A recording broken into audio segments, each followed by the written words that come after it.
Hello, I'm Karina, co-founder and CEO at Bioplastix, and my face might sound familiar because last year I presented to many of you in San Francisco as part of the Gridex portfolio.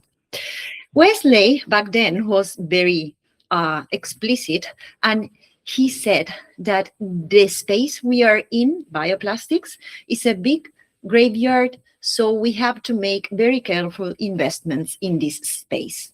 He was right, and we thought carefully why so many didn't survive.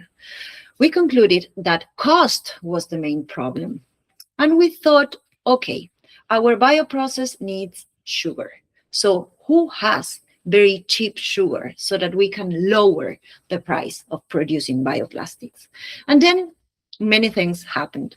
I visited sugar refineries in Colombia, Argentina, Mexico, and we discovered that they have a huge pain.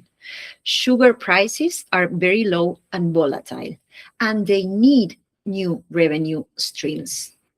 The good news is that they are much more than sugar producers, and they not only have very cheap feedstock for our bioprocess, they have a lot of know-how, and they have cheap and clean energy because they burn sugarcane bagasse. So we realized that we wanted to be the technology partners of them to help them transition into biorefineries. With them, we also learned that it was not only about producing one type of bioplastics, or not even just bioplastics. The huge opportunity was to build a portfolio of different molecules to be produced through precision fermentation. Sugar refineries are interested in diverting millions of liters per year into precision fermentation. So, as part of the portfolio, we need products that can be injected in thousands of tons into the market. And there, bioplastics can play a very important role. But the smartest approach is to also use the new facility to produce other molecules of higher value and therefore higher margins. This in order to go from the actual 0.33 cents per kilogram of the raw sugar commodity price into around $12 per kilogram for the average price of the portfolio.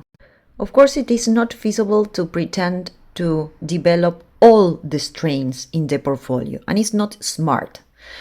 That's why we have our own strains that produce biopolymers, but we also worked quite a lot identifying other strains from other research groups. We are in negotiations with groups in Japan and Brazil right now.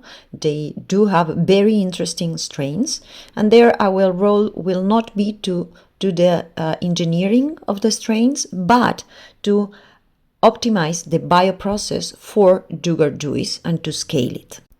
Our next big milestone will be to install a demonstrative plant within one of the sugar refineries that we are already working with to test technically and commercially the portfolio that we are building. We realized that the way to monetize was through tech transfer fees and royalties. They want to be the ones that produce at scale and own the production. And we engaged with different sugar refineries, two very big ones in Mexico. We signed LOIs and we started working with real sugar juice. At the lab, we tested different bacteria, and we were able to produce biopolymers to extract them. And something that was super interesting was that working with them, we also figure out end uses for the product, the plastic pellets, because they are part of big industrial groups. And so you can find off-takers of the new molecules that they want to produce. The first case study is PLA-HB as a copolymer to be used in bottle caps.